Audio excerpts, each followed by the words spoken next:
de peronismo, ya empiezo a aclararte algo, Agustín. Es la época en que gobernó Juan Domingo Perón.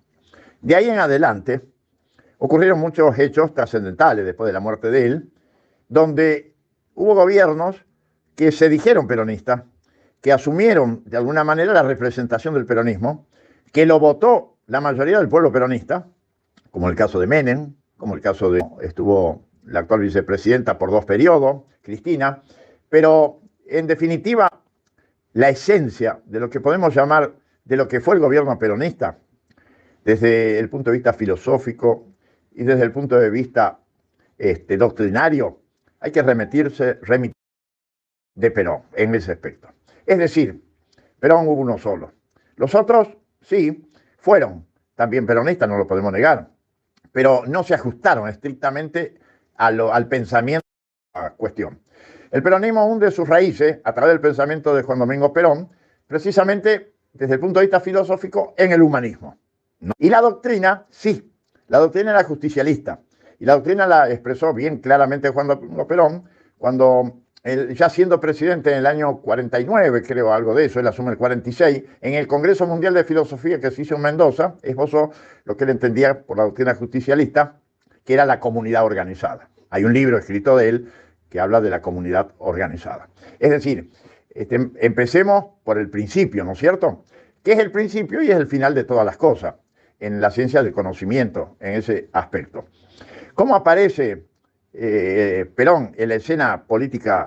Y después de tanto andar consiguieron, tras 3 intentos de golpe de Estado y revolución de los radicales, que diera Roque Sespeña elecciones libres y triunfó Hipólito Yrigoyen, que hizo su primer gobierno, triunfó el segundo gobierno en 1916, el segundo gobierno después de 6 años fue el doctor Alvear, que también cumplió los 6 años, y lo vuelven a elegir Yrigoyen inmediatamente a los 2 años o antes, en un cuartelazo, el general Uriburu desde Campo de Mayo lo derroca y inicia la llamada década infame del fraude, de la entrega, y además donde proscribieron lisa y llanamente al radicalismo.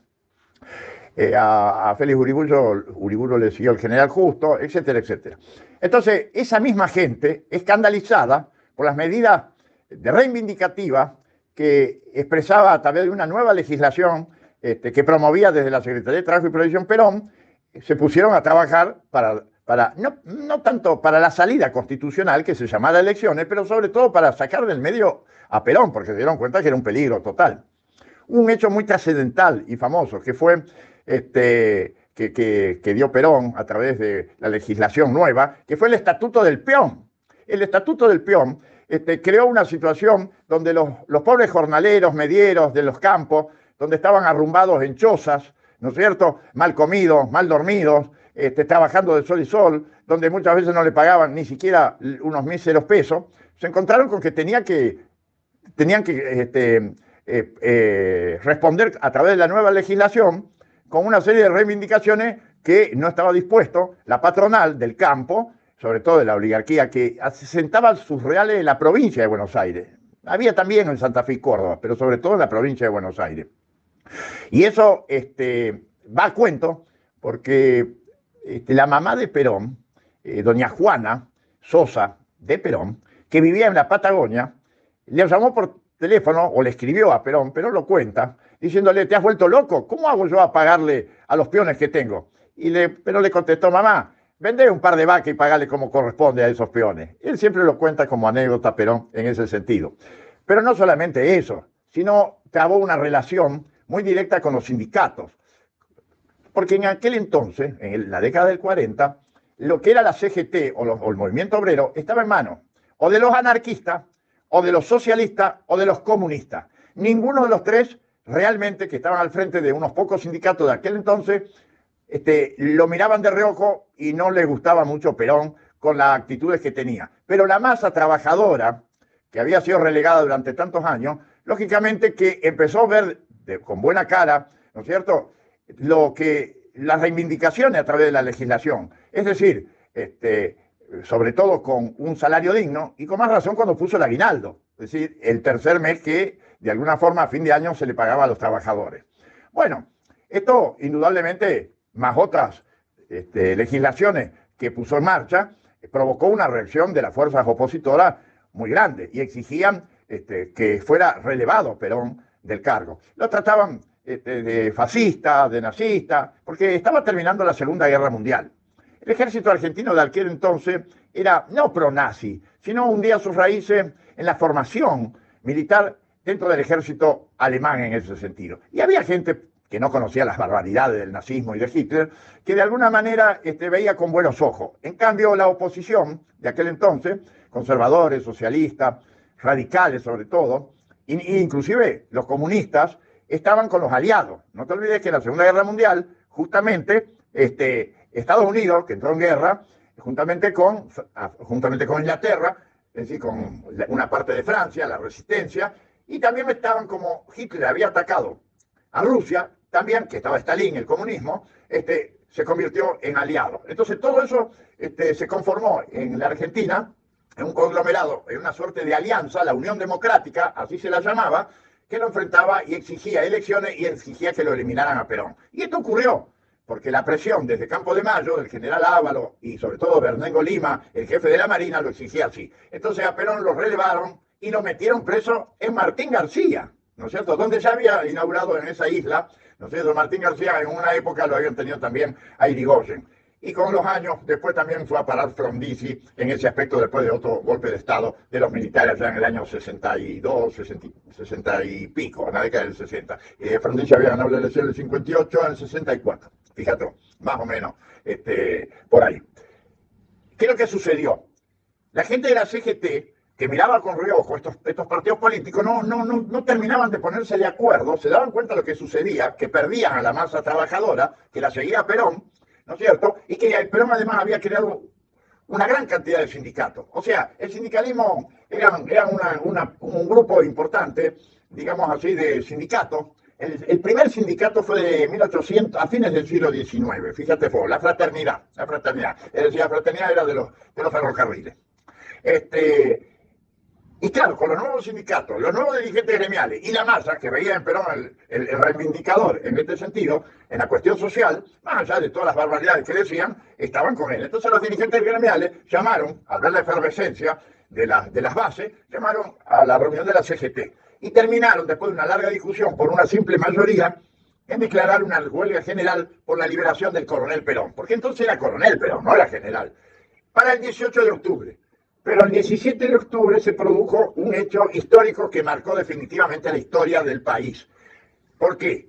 Porque esos mismos nuevos dirigentes gremiales, más los referentes de fábricas y demás, salieron a la calle y empezaron a caminar desde el conurbano, sobre todo Avellaneda, Lanús, todo el conurbano, Berisso y demás, ¿hacia dónde? Hacia la Plaza de Mayo, y exigiendo la liberación de Perón. Y en ese caso fue un hecho tan trascendente que los militares no sabían qué hacer, inclusive los enemigos de Perón, porque era un hecho nuevo. Y el general Farrell tomó la decisión de traerlo a Perón del Martín García al hospital militar. Pero por entonces estaba, digamos, en pareja, ahora en aquella época que estaba juntado, con Evita, que era un artista, no de primer nivel, pero que se destacaba sobre todo a nivel de la radio. Hablan de que Evita también intervino, pero en realidad no, sobre todo un dirigente de la carne, ¿no es cierto?, quien después termina siendo el protagonista, quien apoya los hechos del 17 de octubre, que se llamaba en aquel entonces Cipriano Reyes, que luego terminó enfrentándolo a Perón, porque lo que pretendía Cipriano Reyes, de alguna manera replicando lo que existía en Inglaterra, el Partido Laborista, que todavía existe, ¿no es cierto? Y Perón terminó con el Partido Peronista, el Partido Justicia y Izquierda.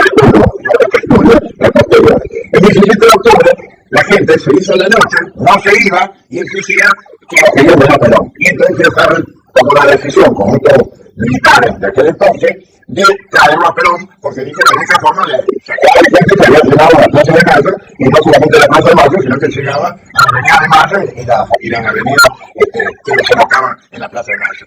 Era una palabra que nunca se había visto en el país. Entonces lo trajo a Perón y lo hizo, y Perón le dijo, no, señor general, ándale, por favor, a la gente que me llama. Bueno, Perón habló, le pidió a la gente que cantara el himno nacional, eso lo cuenta él, pensando en lo que le iba a decir. En ese sentido, y lo que pensó sobre todo en el discurso, tanto de radio, que lo pudo hasta servir, mandártelo, es decir, de trabajadores, únanse.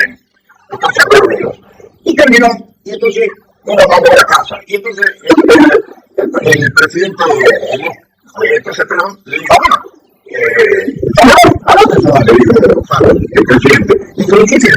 Me voy a mi casa. No, ustedes se van a su lado, cuando tienen que sacar el celular. Bueno, entonces, ¿qué hacemos? Y tenemos una cosa muy sencilla. General, hacer las elecciones. Eso es lo que tiene que hacer. Salvar elecciones, tiene que salvar la democracia y se terminó. Y la salida que tiene la revolución, la famosa revolución del 4 de junio. Y se le ha deseado el 24 de febrero de 1946. Y contra todas las previsiones, básicamente todo por una ventaja importante. Cuando tenía que la Unión Democrática y la triunfar de punta a punta. El candidato, lo que pasó fue la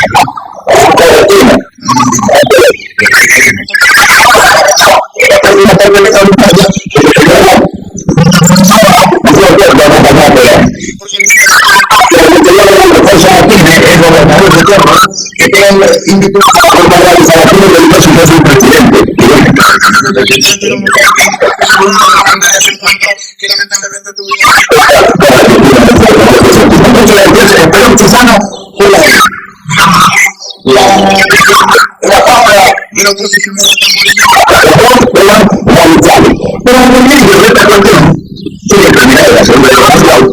Estados Unidos básicamente no estaba de acuerdo con lo que tampoco, porque habían ciudadanos, es un plan que era como entonces